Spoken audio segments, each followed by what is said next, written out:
News time is 8 minutes after 7 o'clock on this Monday morning.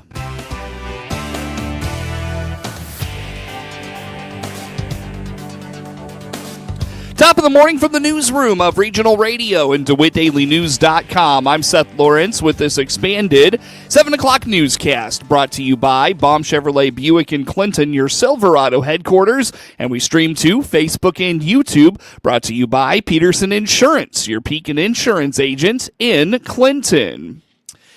A TIF fund that encompasses Clinton schools is to thank for an announced upgrade of outdoor sports facilities at Clinton High School. Last week, the district announced it would be installing turf on the entirety of the varsity baseball and softball diamonds. Clinton City Administrator Taylor Baxter explains the TIF district for that part of the community encompasses Clinton schools, and some of the funds of that TIF district are being redirected to the school district through an intergovernmental agreement.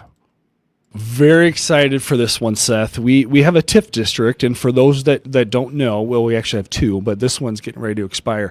A TIF district is a tax increment financing district. So what we do and what the county does is there's certain areas in town that qualify to be a TIF district. There's a lot of kind of back-end information that qualifies for a TIF, but basically areas that need to be developed, and it could use a little bit of help in funding where it wouldn't have to come out of the general fund. So we have some significant money left in our TIF district that we want to use on a project that would spur economic development, and we're partnering with the school district to enhance some of their sport facilities, and it's going to be a pretty substantial project. We're really looking forward to it. We're going to be turfing, and this is kind of the phase one start of it, turfing the varsity baseball field and the varsity softball field. Just a little bit shy of $3 million altogether when it's all said and done. And this is what, and Clint Lichtenwalter is really taking the lead on this, as well as the school district on conversations. But based on what Mr. Keppel has said and the school, they've been working with the turf company. There's a possibility this is going to get done before the spring season.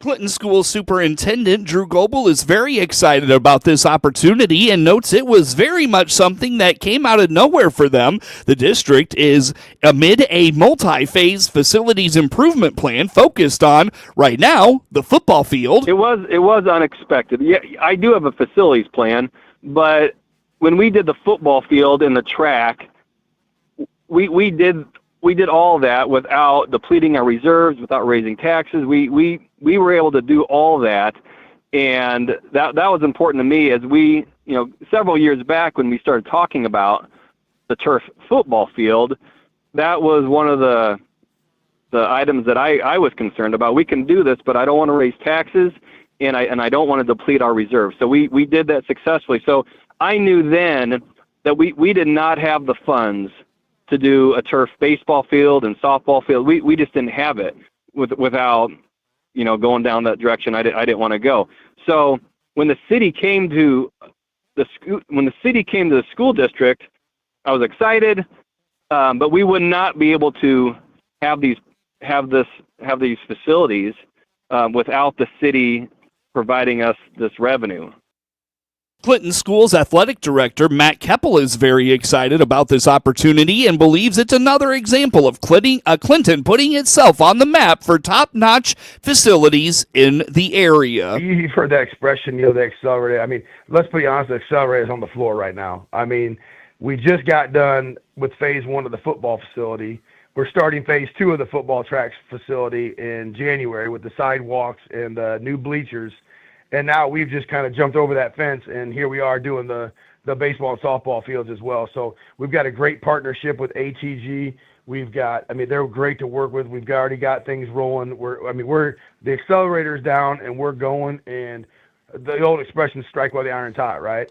So we've built a baseball / concession stand / restroom facility right there in the middle of the baseball fields. We redid the softball concession stand. We redid the windscreens, the backstops, the fencing for all 5 fields, not just one, all 5.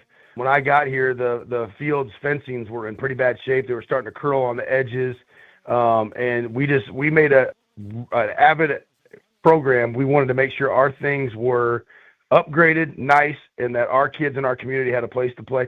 Because really here in Clinton, like our youth leagues use our fields. I mean, we're the de facto / park district kind of thing where, our youth baseball and softball can now use our fields even more so than what they have now. And it's just going to be a great asset to our community and our school district. And I can't imagine anybody that's from Clinton or living here not thinking that this is a really cool thing. According to Goebel, part of the agreement for the project is that the City of Clinton and the Youth Baseball League will have access to these facilities during the summer. Goebel indicates the school district is happy to be a team player in the effort. The redevelopment plan is the specifics on the city reimbursing the school district for these projects. But then there's also the intergovernment agreement. Like I said, there was two things on our agenda last night. The intergovernment agreement is stating that the school district's going to work with the city to allow free of charge for youth sports to play on these diamonds. And right now there are a couple of different places throughout town where kids can play baseball and softball, but the primary fields are Wallace Fields over by Love It Once More and on the east side of town. So kids are playing baseball there, but they'll also be able to play on these turf fields, free of charge. But the intergovernment agreement is stating that you guys can play on it. The city maintains control over it, and it's still on our property. But we're going to obviously work with the community so the kids can play on these sports, play on these fields. So that's what that second agreement is stating in writing, that we're going to be team players, and this is for the community. And for many years, Clinton spring sports have battled rainouts, which limits its ability to play games even on days when the weather is suitable for outdoor activities. Keppel believes it will almost entirely eliminate those circumstances. Yeah, I can't imagine, other than actually raining in the moment too heavy or lightning obviously in the area, I don't see us having to cancel any games. And even on the other cause, like if your field is dry and the team you're supposed to play's field is wet, you may gain a few home games each year in the spring with softball and baseball because we'll always be able to play here. They can't ever say, oh, our field's not ready.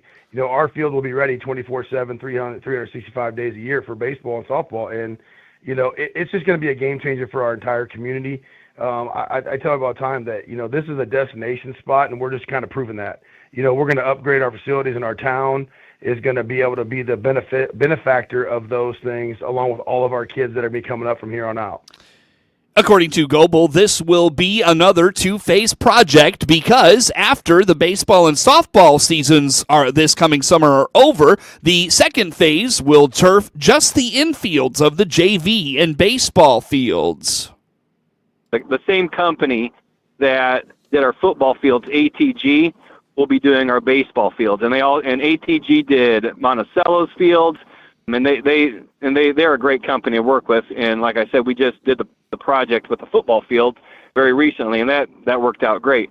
So that's phase one. Phase two will be the following year, and then that will be to put turf on just the infields of the JV field, and then there is the west and east softball diamonds. So the diamonds right there close to the school, like the smaller diamonds, those will have turf just on the infields. And again, 100% of this is coming from the city reimbursing the school district. So it's not coming out of school district funds. Baxter, Goebel, and Keppel all look forward to the impact this will have on the city of Clinton and Clinton schools. A local nonprofit is looking to expand a program connecting seniors and young people in DeWitt County. Alicia Mitchell with Community Action explains they're looking for more site locations for its foster grandparents program, particularly in DeWitt County. I generally just kind of sit down and go through the ins and outs of them, and we have an MOU that explains the requirements between us and them and what we would need from volunteers or them as a site location, because I do have to process payroll and stuff like that. Okay. Okay. So we have to have a site supervisor that will submit the documents that I need. So there's an assignment plan. There's checkpoints halfway throughout the year, evaluations that the seniors have to do. And then they also have to oversee the volunteer while they're there, making sure that they're following the rules of the program. But it's generally just an understanding between us and just to help with whatever it may be. That could be something as simple as like our local YMCA has the before and after school program. So that is something that could be implemented. Or here in DeWitt County, the Vault, their programs, they have great things for junior high and high school after school hours. That's something that a volunteer potentially could do with them and just figure out, what it's not necessarily that I'm nailed down to one thing and how it has to look. It just has to fit for our program. So if that's an area that we think would work alongside what we already have in place and that could help us grow, especially post-COVID, because there's a lot of different things that people are doing, it's what's in the card. Mitchell notes the program can be very flexible depending on the need of the site location, as long as volunteers are able to meet the minimum 15-hour per week requirement. It doesn't necessarily have to be. The volunteers just have to serve a minimum of 15 hours per week. So they could do 8 hours one day and then, do 4 hours and 4 hours or something like that. It just depends on what the site needs. I know, like in the summer, some of my sites only do a couple days, so that volunteers' hours are less during the summer months, and that's okay as long as they just meet that minimum requirement. The program's growth depends heavily on the community's participation. Mitchell explains while she's onboarding with a few site locations already, she's still looking for more. We've branched out and got another light location in Decatur, and we're looking to do a couple more locations here in DeWitt County as well. We have a couple that are onboarding and getting ready to start here at our Head Start location. And once I get a good number of volunteers kind of on the wait list per se, that's when I'll reach out to some of these and say, hey, I think it would pair nicely with the YMCA, your before school, after school, which Renee and I have discussed. We just got to get those volunteers interested and motivated to do it. Yeah. We always are accepting. I think right now I need about 10 more to be fully back up, just because we've had some retire and we've lost a couple of volunteers, unfortunately. So we're just trying to rebuild. If you're interested in volunteering or becoming a site location for the Foster Grandparents Program, visit capsule.info or call Community Action at 217-732-2159. The Decatur Park District has been awarded a $40,000 grant from the Illinois Department of Natural Resources through the Open Space Land Acquisition Development, or OSLAN program. The funding marks a milestone in the ongoing revitalization of Garfield Park, promising a modernized and fresh recreational space for the Decatur community.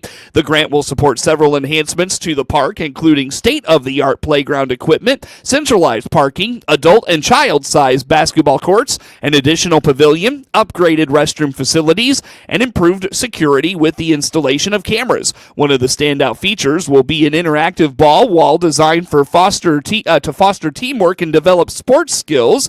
Representative Sue Shear praised the initiative, expressing the need to provide safe and engaging spaces for children. Shear says it's important that children have access to space where they can play, socialize, and learn about the world. She is proud to have worked and negotiated with her colleagues to bring the investment to the young people of Decatur. The OSLAN grant covers 50% of the project's total cost, complemented by matching funds from the Decatur Park District. The collaborative effort shows the district's commitment to enhancing and modernizing its parks. Construction is set to begin soon, with completion anticipated by the fall of 2025. The Decatur Park District extended its gratitude to Representative Shear and Senator Doris Turner for their vital support in securing the highly competitive grant. Visit decatur-parks.org for more information.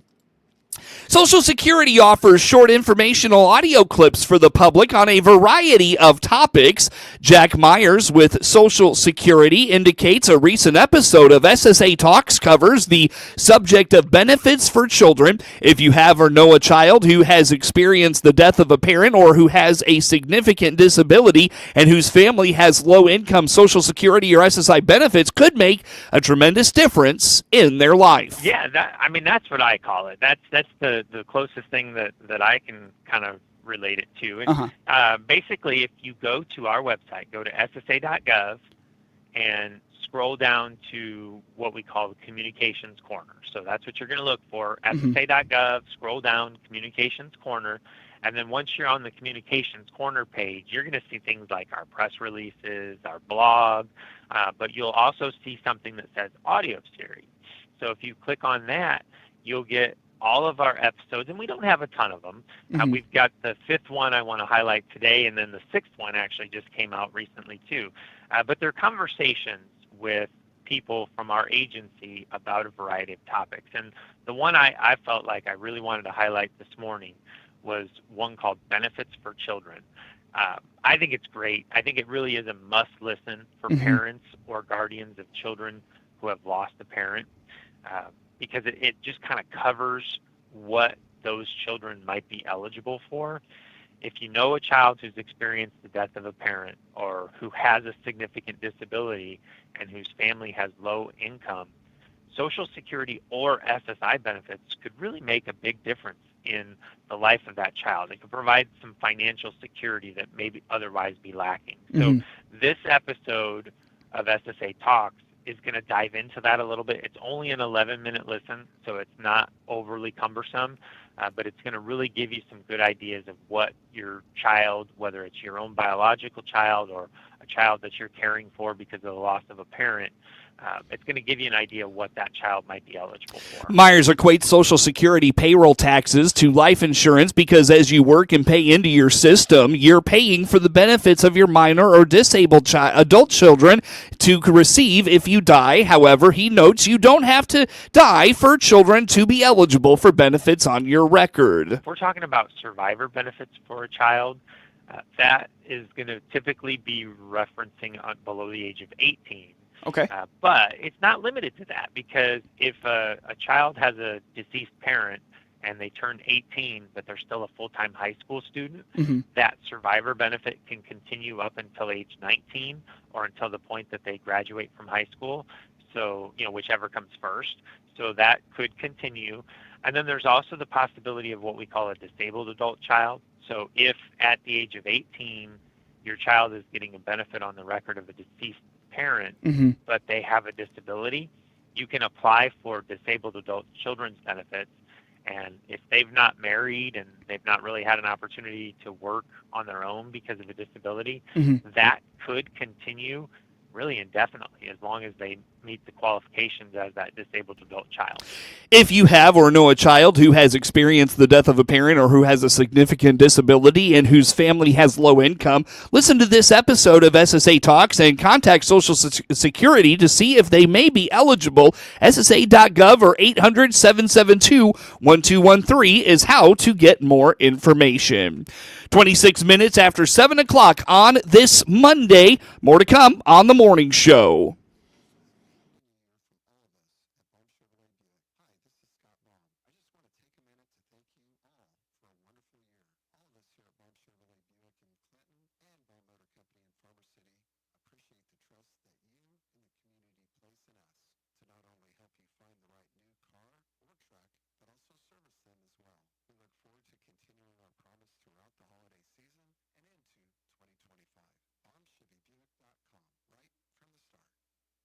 News time, 26 minutes after 7 o'clock on this Monday. How did the mild and dry fall impact fall fertilizer application? KJ Johnson with the Illinois Fertilizer and Chemical Association tells us. I think most people feel, retailers and farmers, feel pretty good of where their dry fertilizer got on. I think anybody that really wanted to get dry fertilizer got it on. Now, we know on the phosphates it's probably higher priced than some people like, but there's just some world issues going on with the phosphate markets right now. The bigger question going into 2025 is ammonia. As you know, and I've been working with IEFCA since 2013. I've never seen this dry of a fall going into it. We always try and push to kind of have guys wait till the 1st of November to start putting on ammonia and having those soil temperatures going down. but guys even got pushed back further into that just because it was so dry, and I farm in Champaign, Vermilion County, and it was dry as a bone. So I think a lot of guys in good confidence waited, but then we started getting rain. So I do feel like in pockets, guys got done with ammonia, what they wanted to, but I think there's a larger pocket that, would still love to have another week of good weather to put ammonia on and not get it pushed in 25. Because we also know we want a good fall season, but we want to go on good conditions and when that soil temperature is going down. But the more we push back into 2025, we just know there's more transportation issues that could come about and just put some more pressure on the whole industry to get that all out in a 2-week period. You know how it is when we start planting, it all goes in a 2-week period unless there's some rain in between. So, we'll see how 25 goes, but there is definitely going to be more pressure on the industry with just that nitrogen not getting put on this fall.